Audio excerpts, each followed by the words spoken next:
Na-discover ko pagka 100 yan 100 amp hours pala, sorry, 100 amp hours yung battery ko, dapat nakaset yan sa 200.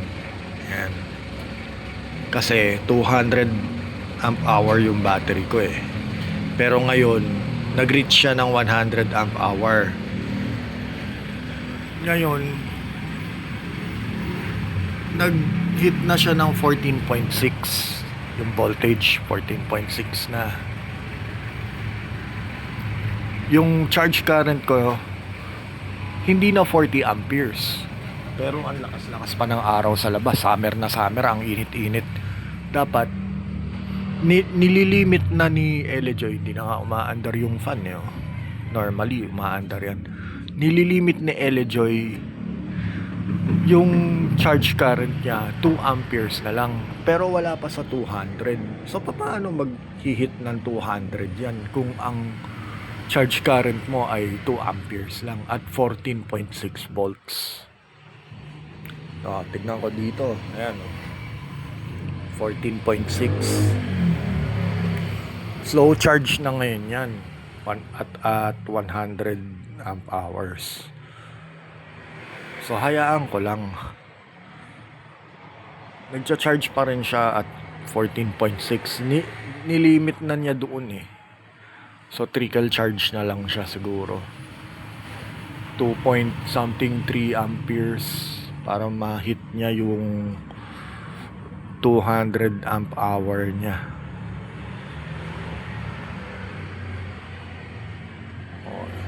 So, nag-start ako 10 o'clock ng umaga. It's already time check. Teka. Time check.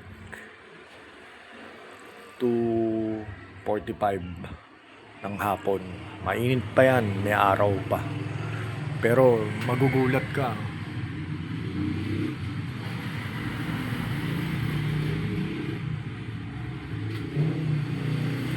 Nilimit na ni Elejoy. So nag-overcharge ba? Palagay ko hindi naman, kasi 14.6 lang yung voltage niya, and then yung charge current is 2 ampere, 2.5, minsan 3 ampere. Nagcha-charge pa rin naman. So nag-iiba ba?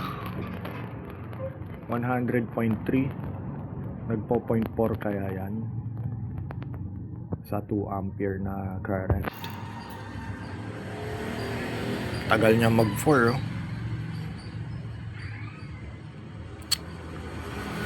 Mamaya magfo 4 o'clock na, magfo 5 o'clock na, maghahapon na, wala ng araw.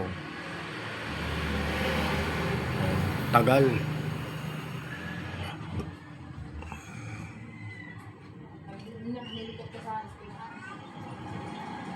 So ibig sabihin, pag na-reach niya yung voltage na 14.6, kinakat na niya. 100 lang yung amp hours. Or, isa lang pwedeng sabihin yan, bagsak na yung capacity ng battery ko.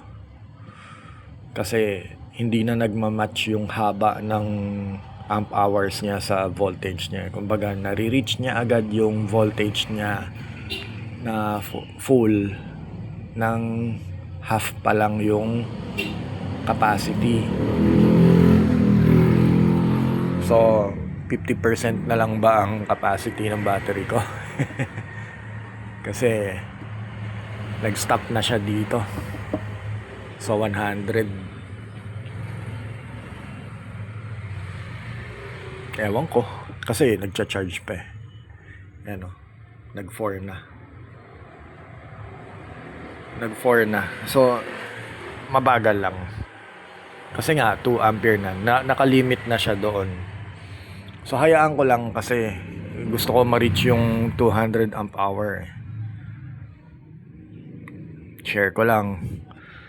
Yun lang yung mga napansin ko. Comment lang or reach out lang kayo kung meron kayong experience regarding sa ganito. Palit tayo ng mga ideas. Share tayo ng mga para-paraan or ideas kung ano yung magandang dito. Ayan, 0.4 na. 100.3 yan kanina. Amp hours. Nakalimit na sa ayan 14.61, 2.4, 2.5 ampere. Wala akong ginagamit ngayon. Top up lang ako ng battery ngayon. Medyo duda na ako sa battery ko eh. Baka mamaya 50% na lang ang capacity na to. Ibig sabihin nag-drop na ako sa 100 amp hour na lang.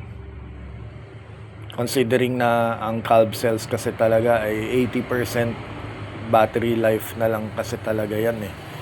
Imported from China. Binenta dito sa Pilipinas. Sabi kasi may nagsabi kasi sa akin na galing daw yan sa mga electric vehicles doon or parang ganun, tapos binenta dito. Pag nag-reach na ng 80%, pinupull out na nila doon, binebenta na dito. Ewan ko kung totoo. So okay lang, palit tayo battery pag bugbog na talaga. But for now, malakas pa naman. Although 100 amp hour na nga lang. Ganun ang yun ang mga na-discover ko sa solar experience na ito, yung mga maliliit na solar setup lang. Kaya pag malalakihang setup, ganun din. Kunyari nag 51.2 volts ka, tapos 6 kilowatt inverter mo, malalakas ang load mo, magdadrop pa rin kasi battery yan eh. As habang ginagamit mo yung battery, nagdi-depreciate talaga yan. Yun ang kaya ako nag-stick sa 12 volt system na maliit lang, na kayang mag-power ng majority naman ng loads na meron ako, na kaya naman i-power up na tong system na to. Hindi na ako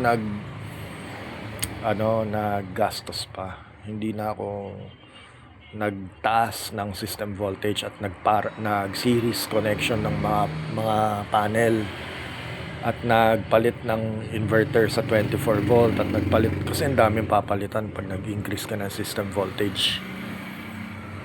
So sa akin, nag-stick na ako sa practical. Maliit lang kasi nasa serve naman niya yung purpose ko eh, na nakakatipid naman na. So yun lang, shinare ko lang ulit.